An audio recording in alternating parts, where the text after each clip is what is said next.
We are live. What's up, YangGang? So we're here for an early morning interview this morning. Oh my gosh, I'm still trying to get the juices flowing and everything.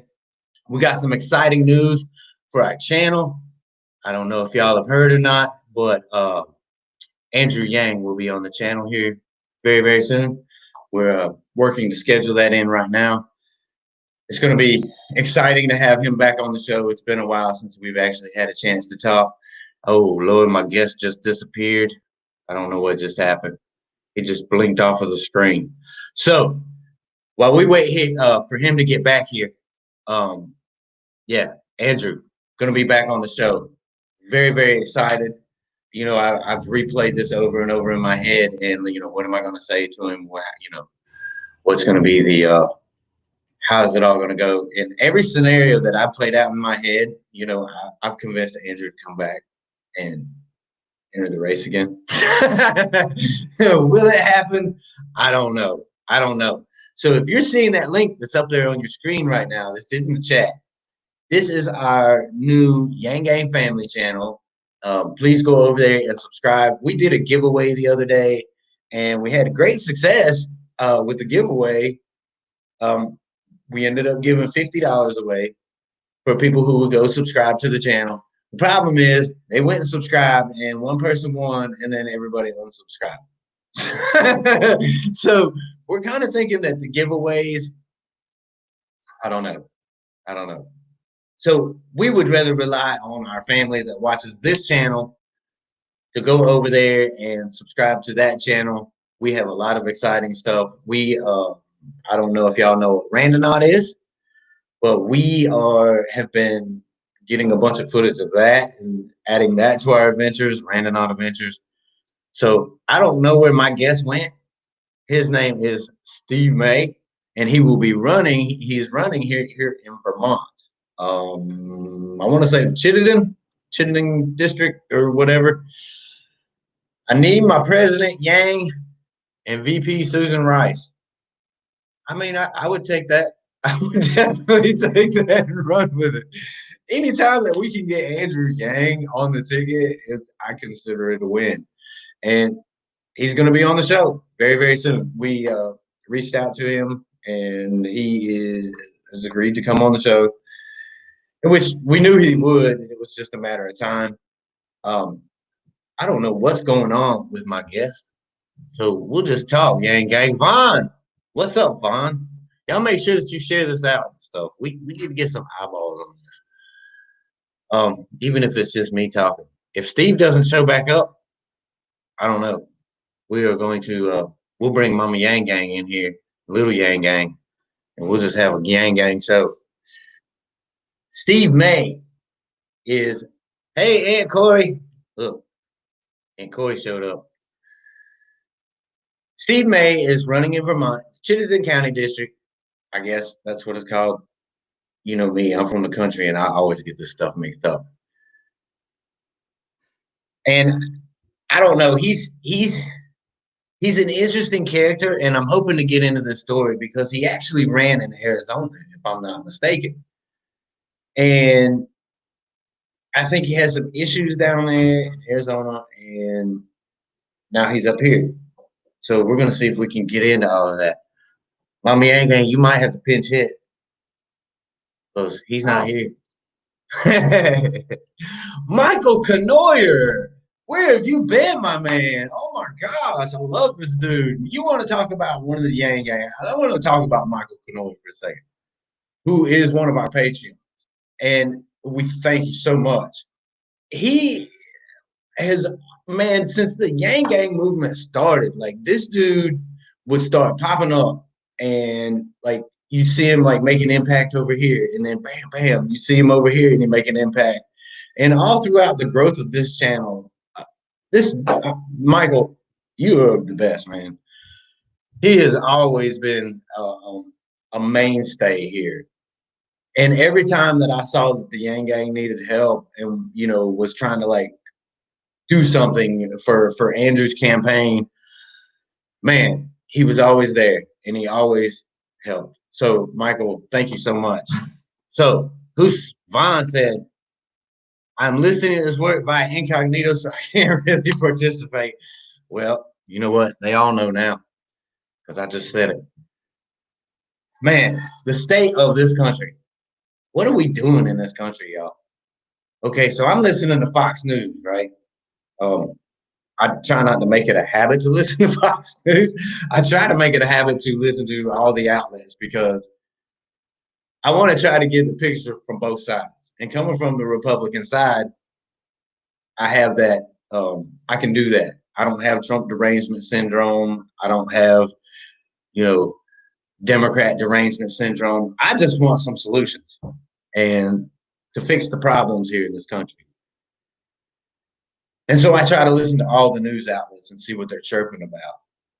And you have these cities who are opening up, the states that are opening up, and you're seeing like these mad increases in cases.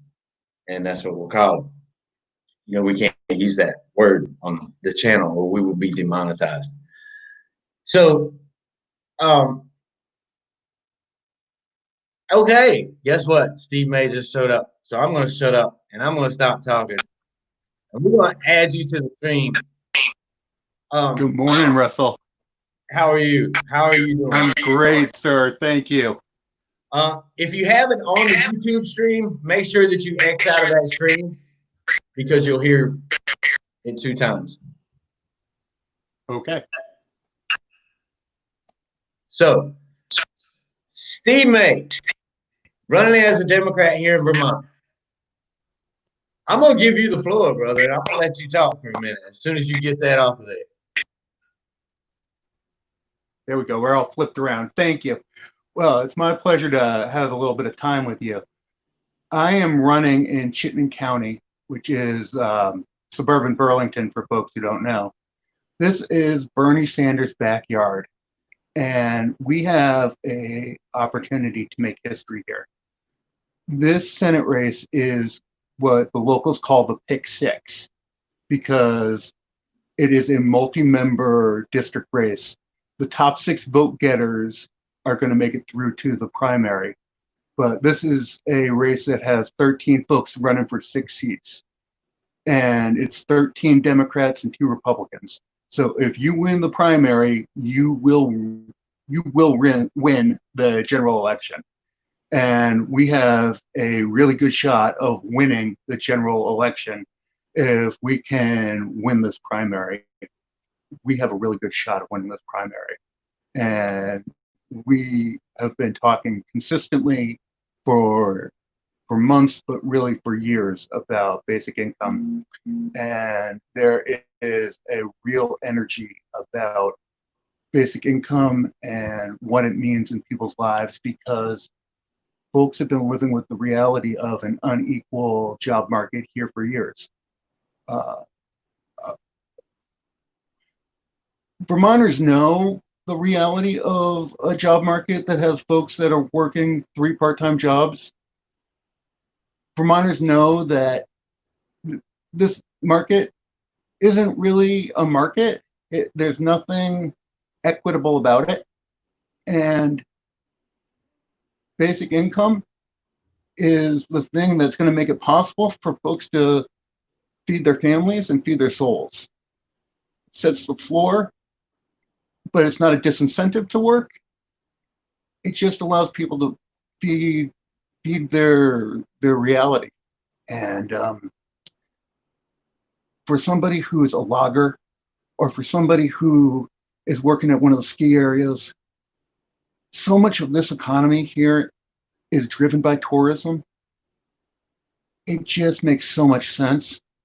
And if we can bring that home in the last month of this election, we're gonna make history, and we're gonna do it in Bernie Sanders' backyard. And that sounds good, and it's so crazy because I moved here from North Carolina, and we've been up here for about a year, and you see the disparity here in this state. And this state is one of the few states in the United States that's actually dying out. The population is getting smaller because nobody can afford to move here.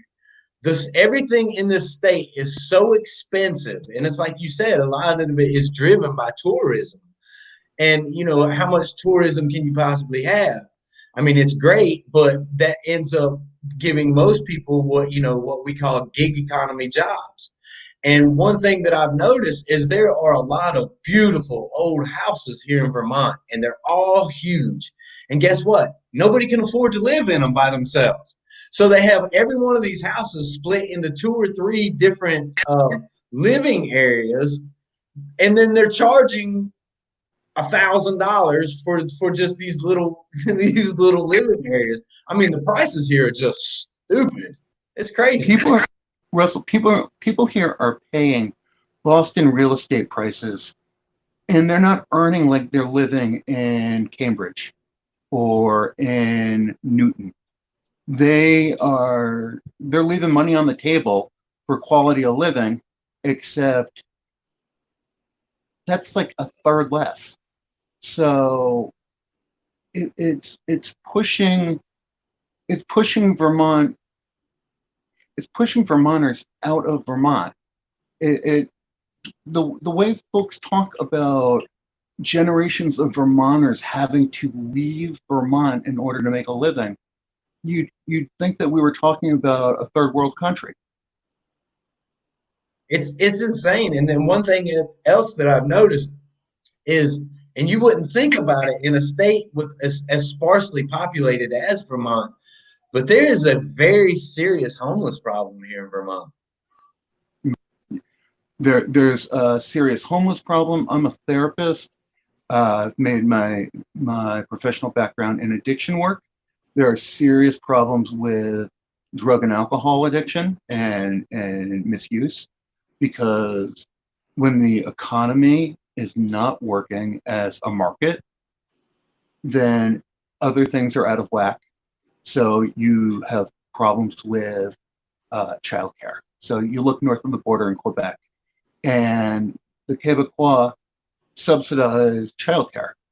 They subsidize daycare to the age of 5, but they set a cap on the price of childcare at $30 a week, and then the province picks up the rest. Here, like, if there was a bill in the legislature, I'd support it, but I'd much rather have that show up in the form of a basic income. If folks had the opportunity to either have some kind of either childcare or adult childcare program that was paid for through a basic income program, like, that just recognizes where they are in their lives, and then that their realities change, right? Like, mom and dad move to the great beyond. Little Susie, little Johnny is able to stay home by themselves, and they don't need childcare anymore. Like, our lives change. They're malleable. Over time, that reality reflects our reality. And recognizing that our life circumstances are going to evolve, the one thing that is constant would be a basic income. Like, that should be really attractive to voters. But here comes the age-old question when we get asked every time: how are you gonna pay for it? Well, we're so fortunate. There are so many different ways to pay for it, and when you get into this game of how are you going to pay for it, that asks you to pick amongst your favorite children, right? Because you pick one plan, you pick one tax, you pick one benefit to put forward, and then all of a sudden it's a bullseye for everyone else to target. I think ultimately what you want is a model that is as robust as possible. So you want multiple funding sources, because you don't want to be dependent on a single source, because You know, look at Alaska. The Alaskans use oil to fund their basic income through the permanent fund. What if there's a bad year in terms of petro, right? Like, you know, folks talk about peak oil. I don't know if there's peak oil or if there isn't, but depending on what happens in any given year, there's going to be fluctuations in the oil market. I'd rather have something that's a little more rigorous and a little less vulnerable to market shifts. Again, and that makes sense. It makes perfect sense, actually, to have multiple streams of revenue feeding this one thing, because then, you know, if something does get hit one year, then you're not suffering on the other side because you have a little bit of compensation for that. And you touched on your background as in social work. Talk about yourself for a minute. Talk about where you come from. Talk about your origins and what has led you to this point that you're at right now. Yeah, sure. Thanks. So I am a social worker. Uh, I have a bachelor's from Ithaca College in upstate New York. I have a master's in political science from the University of Rhode Island and a master's in social work from the University of Vermont. Um, I was a legislative fellow immediately after the 9/11 attacks on the Trade Center. I was working for a state senator from Bensonhurst in Brooklyn, and I was working with a lot of folks who lost folks in the Trade Center. A lot of cops, a lot of firemen, a lot of folks at the Port Authority. And in that experience, I found myself doing a lot of constituent service work, which meant that I was doing a lot of case management. Really hard work, but really kind of rewarding work. And as a result of that experience, I kind of found that I enjoyed being around people in a way that I really hadn't thought that I might have. And went back to school and got my MSW. And I wound up going into therapy.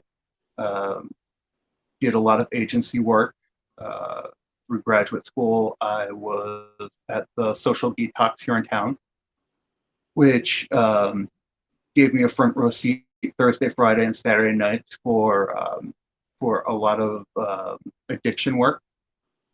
So folks coming in the back of a black and white cruiser intoxicated, and either folks would come in and sleep off their drunk or go to the county jail.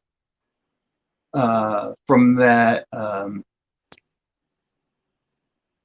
wound up in county mental health, wound up in methadone clinics, wound up in treatment facilities. 15 years.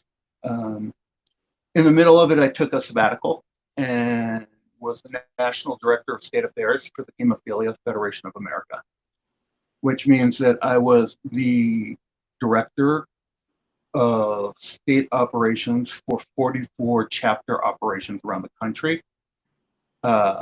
These are folks, you may have remembered the bad blood era in the 80s and 90s. If you're a hemophiliac, you've got bad blood.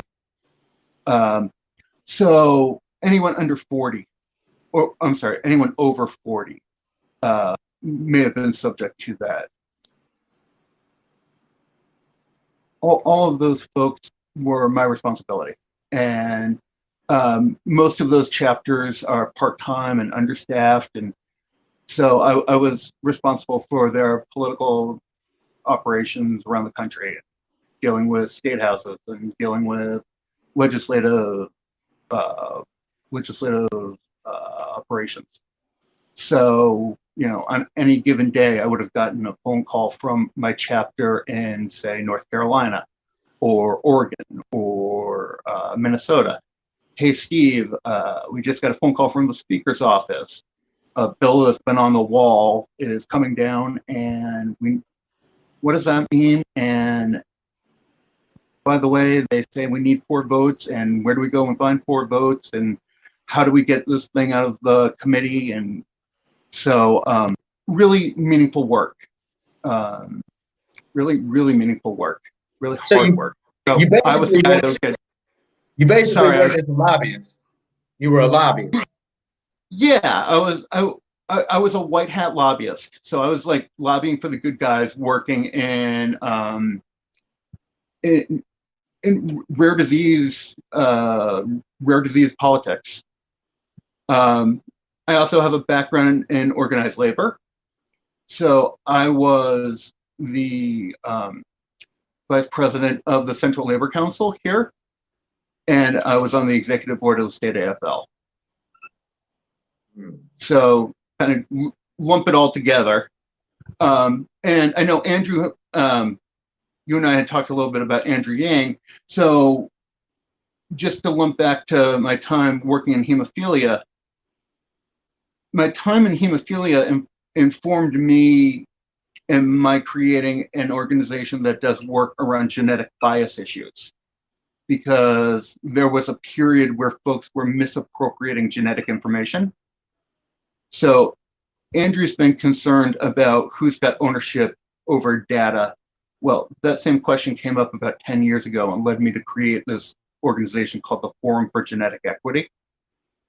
And the question then was, okay, with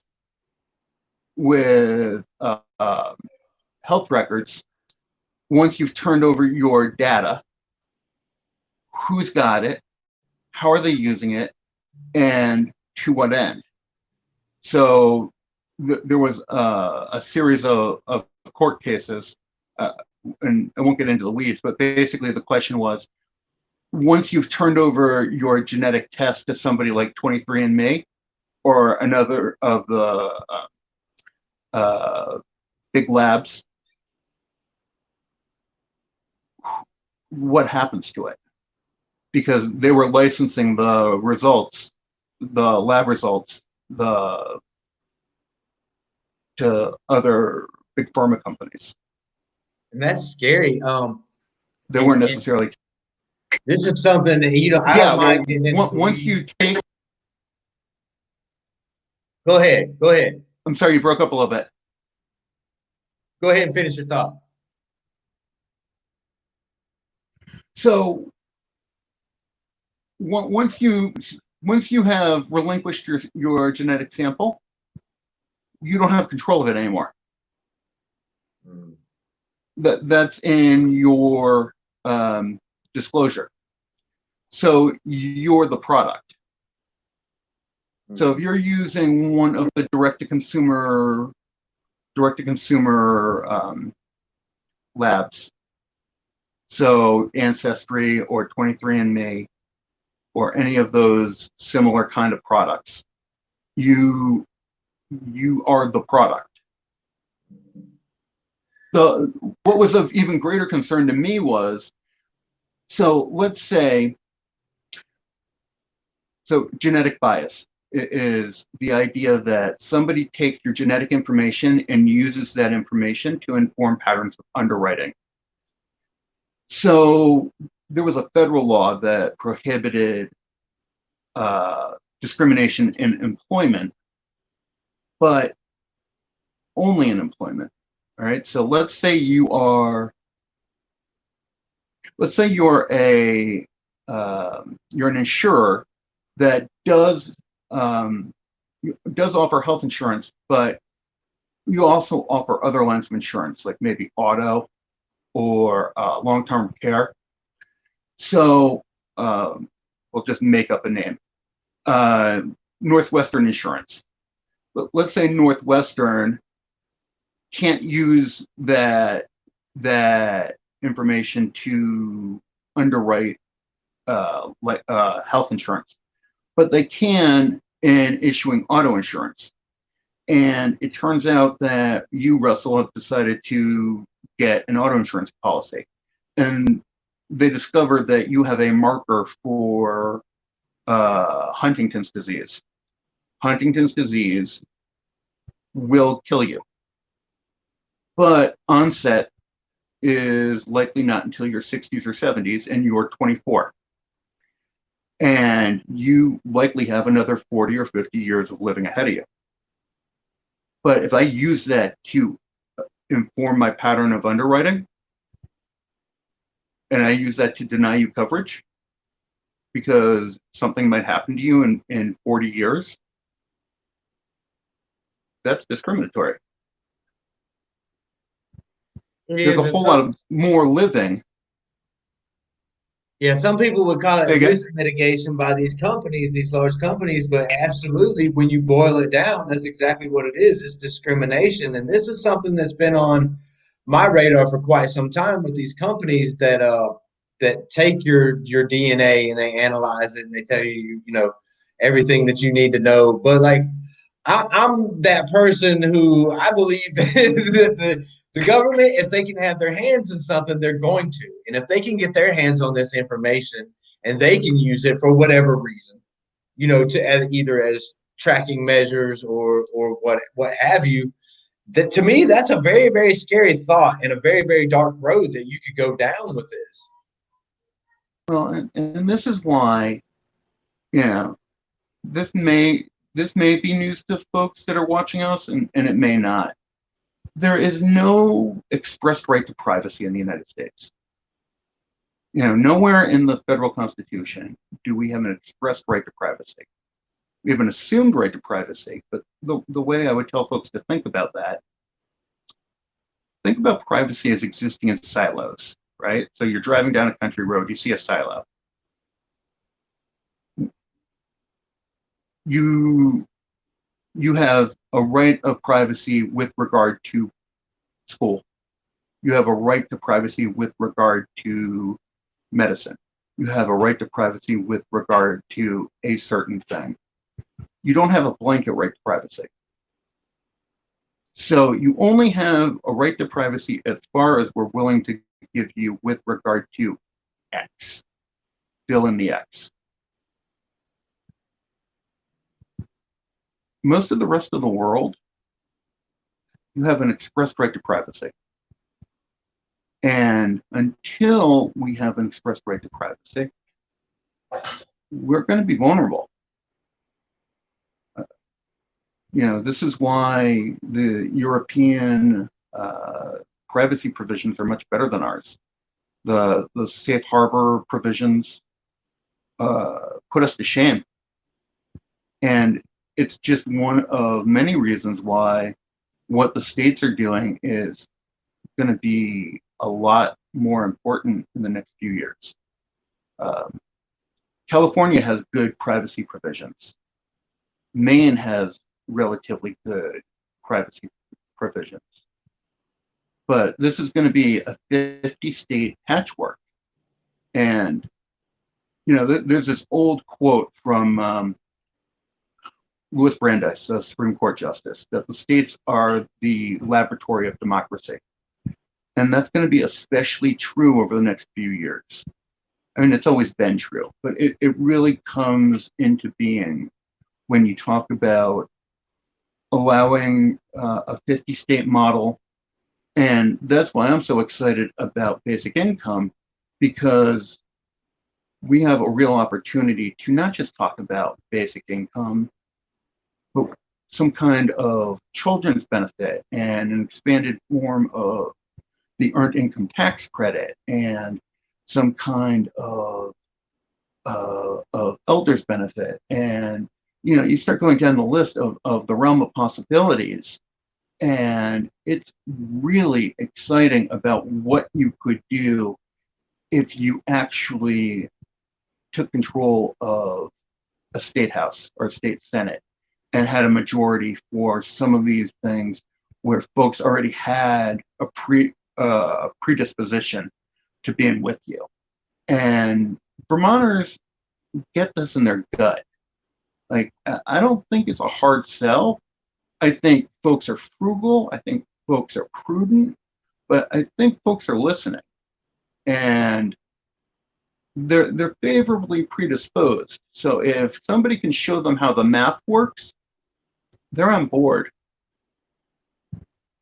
And that's something I've noticed about Vermonters. They are definitely cut from a different cloth, and I think a lot of it has to do with the environment that's here, and the weather. It can be the winters here can be very very harsh, and it's just kind of a hardier people, but they're very practical, and and if you can sit them down and you can explain like this is like you said, this is how it's going to work, and this is the math on it. Vermonters are so practical that they're like, yeah, okay, that makes sense. That makes perfect sense. And this is a great state, I believe, to try something like that out in because it is so needed I think that it's not even a question of left and right. It's a question of okay, well, we've tried everything else. For years, you would see bumper stickers around the state that said "moonlighting in Vermont," and it was a punchline.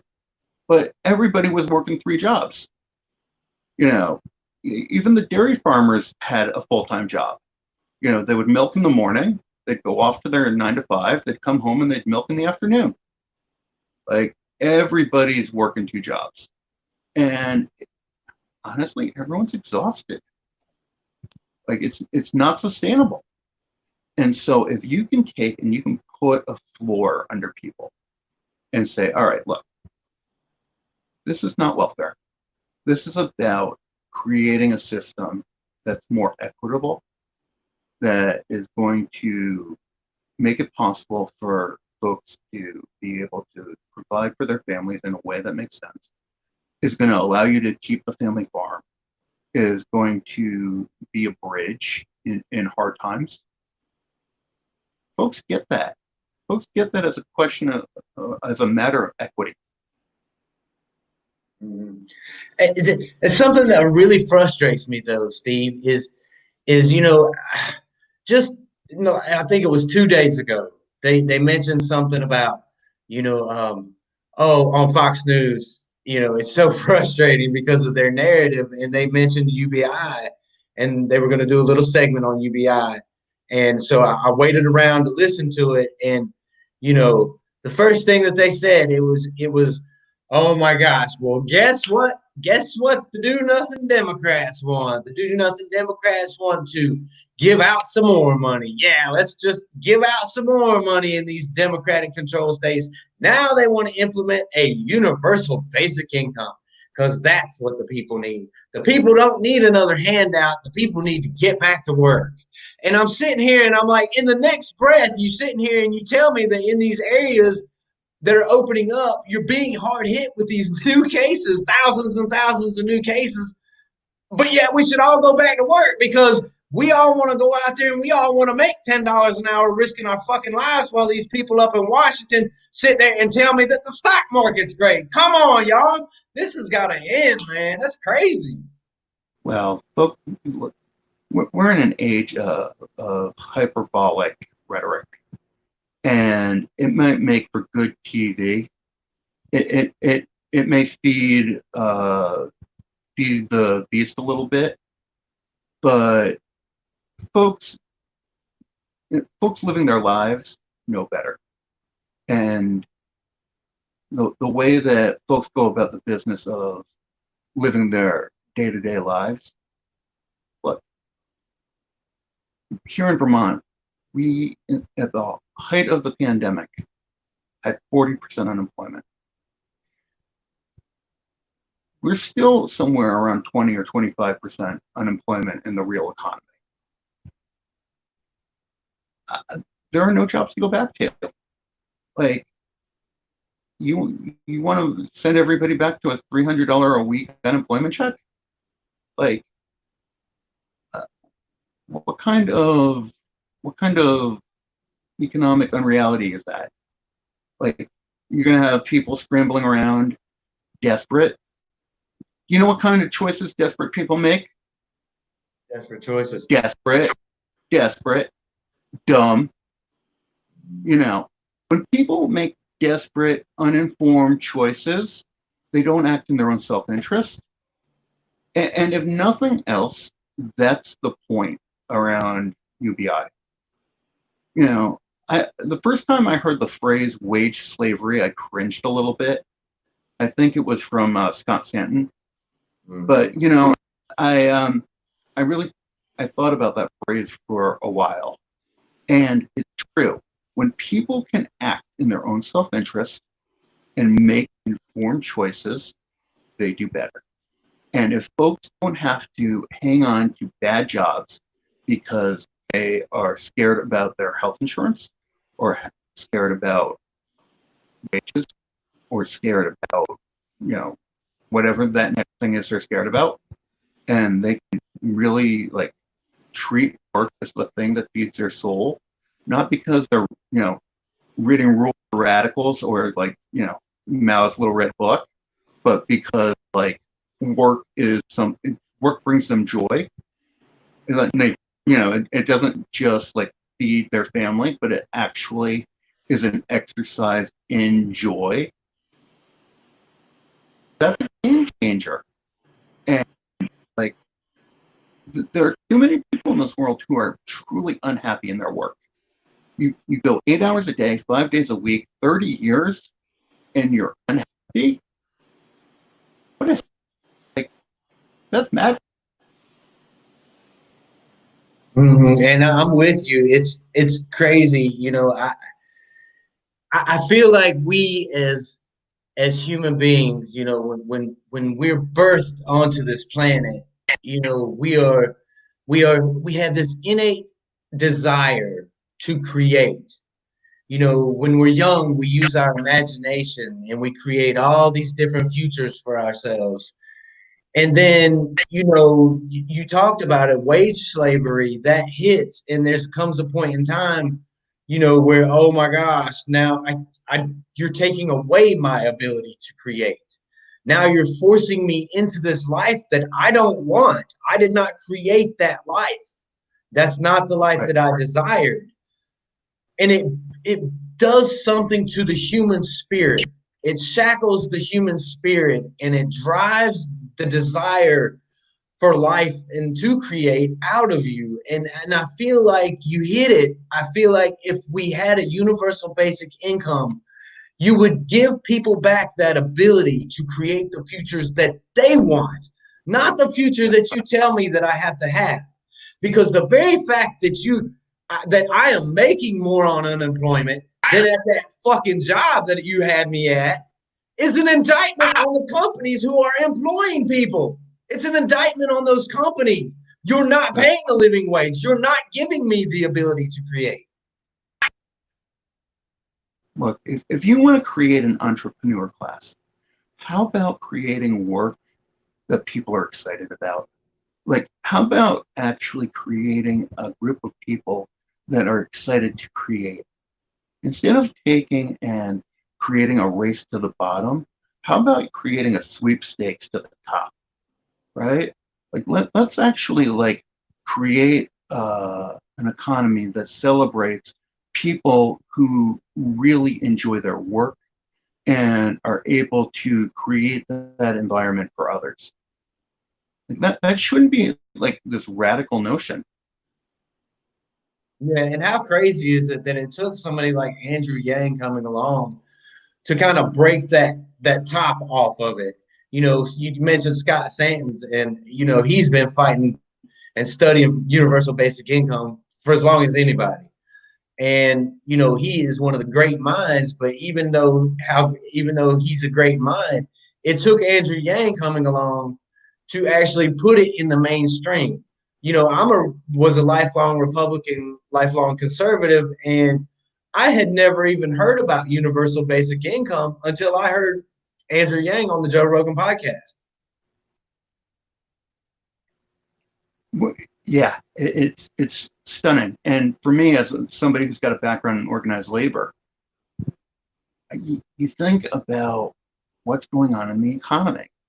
We're on the verge of becoming Japan. All of these folks are about to age out, and with automation, like you walk down a street in Tokyo and it's all vending machines because it's cheaper than actually hiring people. So like 20 years from now, you walk down the street, are American streets going to be littered with vending machines because that way you don't have to hire counter help? Like, is that next? Like, we don't have to hire as many people at McDonald's now because we have those damn machines, those damn displays, so you can just like have fewer interfaces. You go to the supermarket, there are fewer cashiers because you can do it yourself. Like, it's a steady drumbeat of automation speeding up the fewer people that you have to be in contact with in order to get your daily needs met. But you know what the cool thing about that is, Steve? The cool thing about that is, guess what? Nobody that I know that works at McDonald's really wants to work at McDonald's. So, like, let's let the robots have the damn jobs. Nobody wants them crap ass jobs anyway. What we do want to be Well, able to do, though, is to be able to create a new future and be in well, line. that now I happen to agree with you, but we have to be really honest and really sober about what that means, right? It's like not chasing the $9 an hour jobs that are going to Mexico. Those jobs are not going to sustain our economy here. Like, they are third world jobs. They should go to Mexico and Guatemala and El Salvador. Like, they're not the kind of manufacturing jobs that are going to be 21st century jobs. In the same way that the lower tech jobs that can be automated out of the economy, those aren't human capital jobs. Those are jobs that don't require our human touch. Like, they can be done with less humanity, and so maybe they should. There are consequences to saying that out loud, but if you're willing to say that out loud, it frees you up for other things. Yeah, and in this era of the Rona, it's only expediting the automation because guess who doesn't get sick? Robots. Robots don't get sick. And if we are living in an era where the robots are going to be taking all the jobs, what's the next step? I mean, I sit and I look at the future and I wonder what is the next evolution for mankind, because we're either going to create a utopian future, which I would rather have the Star Trek future, or we're going to create a Mad Max future. And right now in this country, I'm seeing the Thunderdome. Yeah, there's definitely elements of a race to the bottom that is a little scary and a little sad if you care about your fellow man. It makes you think about what we can do as individuals and what we can do collectively to put a little bit more of a humane finish on day-to-day life.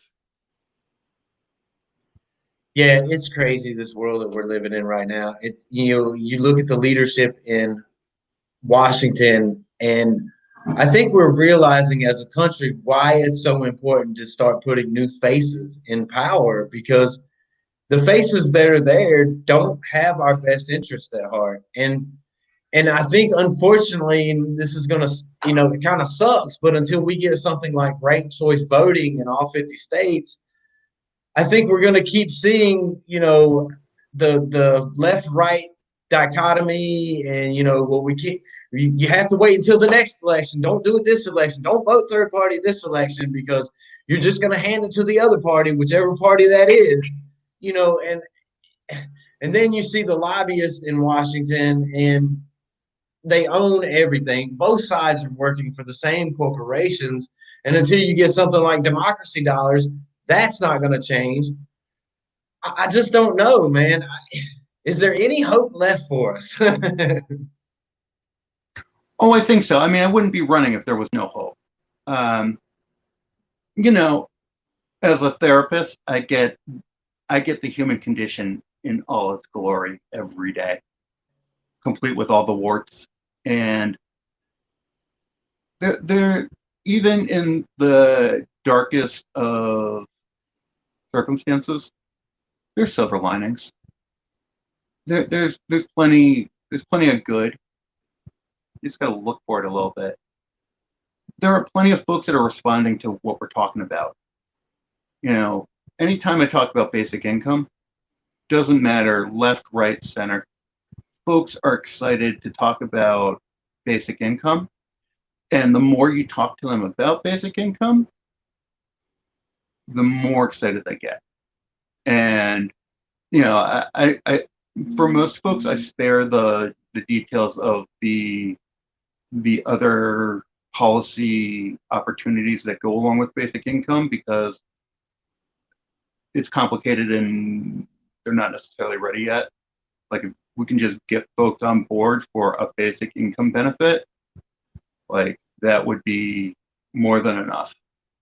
But, you know, in terms of thinking about the rollout of earned income tax credit, negative income tax, children's benefit, like that's why winning my race and really having transformative power at the state house, because and maybe this isn't obvious unless you actually work in state houses. So the tradition in Vermont is that if you win a state senate seat, the custom is that you are the chair of a committee as a member of the majority party. So it is likely that I would be chairing a committee. So no, there's no guarantee that that's the committee that basic income would be assigned to, but I would have a reasonably good chance of being able to influence it. So it's not just simply winning the seat, it's also being able to shepherd it through the legislative process to hopefully a governor that is going to be responsive.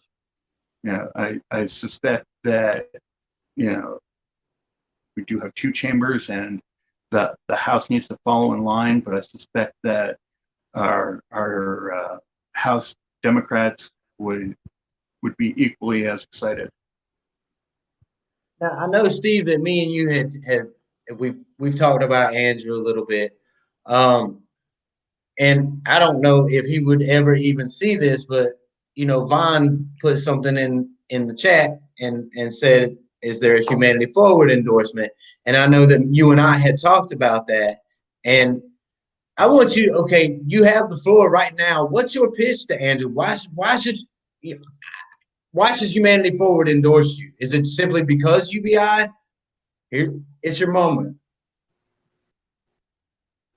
So what I would say to Andrew if he was sitting in front of me would be, one, that not only do I support UBI, I have been loudly advocating for UBI in writing, and I've been doing it for several years now. In addition, I've also been talking about many of the concerns that he has about data rights, alongside his own concerns about data rights. Third, and most importantly, I really believe that state houses are where it's at, and that if you're in the business of wanting to make change, that making change happens in state houses. Four, this is Bernie Sanders' Senate district. Bernie is a voter in my district. His wife Jane is a voter in my Senate district. His daughter Karina is a voter in my Senate district. You want to shake up the political establishment? Win here. Win big. Shoot a firecracker off across Howard Dean's bow. He's also a voter in my district. Win here. Win big. Put the political establishment on notice. And take a bow. If you win here, it is worth its weight in gold. And then you get to take credit for it, because then comes the governing. And governing here is rich. And you actually have the opportunity with folks that really have an interest and love of politics. These are folks who treat politics like it's their fifth season. It's like football in the South. We love our politics. We love issues. We roll around in the mud with it. And having the opportunity to really kind of ooze it and squeeze it and push it and pull it and prod it is really critical. And so, for a relatively low investment, bang for the buck in terms of a national play for HF, it's huge.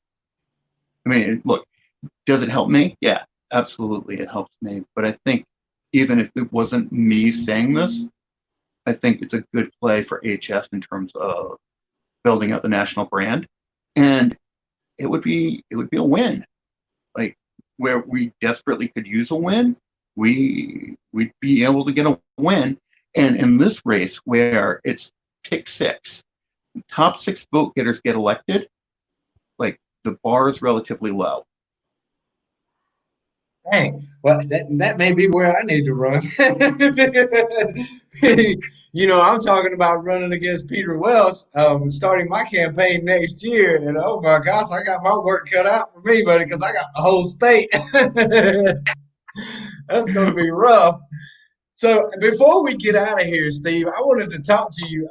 I don't know if you remember, you attended a YangGang hang at one point in time, did you not? Did. Okay, well, there were two ladies that were there. One was named Uh-huh. Corinne, and one was named Macrina. And I don't know if you know them or not, but they said that they talked to you and they interviewed you, and they didn't know I if you did. remembered. Sure. That is my sister-in-law. Corinne is my sister-in-law, and she and Macrina were both instrumental in helping us get Andrew Yang on the ballot here in Vermont. They were huge parts of that. And I don't know if you wanted to talk about that for a second, but they said that they met you already, and they actually tried to get us in touch before. Oh, that's outstanding. They were so fantastic. That night was so cold. We were in Burlington over at a bar on Pearl Street called Three Needs, and they did a man in the street interview with me, and God love them, they were freezing. They were like so excited to do the interview, but they were so cold that they were shivering back and forth, and it started snowing as they were standing out there, and I offered to give them my coat. No, we're just going to sit here and we're going to shoot. And they must have stood with me for maybe 20 minutes, just firing question after question after question. And they were so happy to do it. Like, they were fantastic. That is And awesome. it was I really just love a hearing that delight. story because I kind of like to think that, we help to inspire them in some small way to do that interview. Well, it was a lot of fun to chat with them. And I, I had some sense that there was a connection between the two of you. Okay. Like, that's outstanding. Yeah, it's been quite a journey since we That's so come to cool. Vermont. It was so nuts because it was the first weekend that we were here in Vermont. We were going to campaign for Andrew in New Hampshire, and we went into a random Taco Bell / Kentucky Fried Chicken, and somebody stopped us on the way out and was like, "Hey, are you that couple from North Carolina?" And I'm like, "Whoa, what? We're up here in Vermont. We're 2 days away from North Carolina, and you know who we are?" That was so crazy. And man, I've been a fan of Vermont ever since. That's outstanding. Well, you guys are a long way from North Carolina. And, New Hampshire, we like to think that, and I say this with my wife being from Nashua, we like to think that Vermont is the better end of the deal. You know, we're glad that you're on this side of the Connecticut River. Man, I'm telling you what, this place, since I've been here, I don't think that I would ever live anywhere else. The state, you can't go anywhere and just not see the beauty that's all around you. And I often wonder, you know, do Vermonters kind of get numb to all the beauty around them? Because to me, man, it's an amazing place to live if you can afford to. And we can't really afford to, but we're gonna make it happen some one way or another. Well, sounds like you got that. The rest of us are divided into two groups: Vermonters by choice and Vermonters by life. You know, those of us that are doing 30 to life here in the Green Mountain Jail. You know. Let me tell you something, Steve. I've been in a lot worse jails. I've worked in them. I'm telling you. And I had a comment come in. For sure. A Steve May win may be just like a Dr. Jermaine Johnson win. And you know what? I would tend to agree with that. I think it would be huge for you to get a win here in this state. You know what? That's good company. I would be very, very, I'd be honored to keep that kind of company. For sure. Steve, I want to thank you for being on the show today. Any last words that you want to tell the YangGang before we get out of here? So, folks may have seen my Twitter handle. It's Smay Direct, SMAY Direct, all one word. And so I have been gently nudging Andrew to endorse me in my Twitter feeds. Please feel free to repost any of those. The other thing is political campaigns come down to people, money, and time. And so we can certainly use donations. We're coming down the stretch. Our election is August 11th. And donations can be made to me through ActBlue at actblue.com. actblue.com/SmayDirect.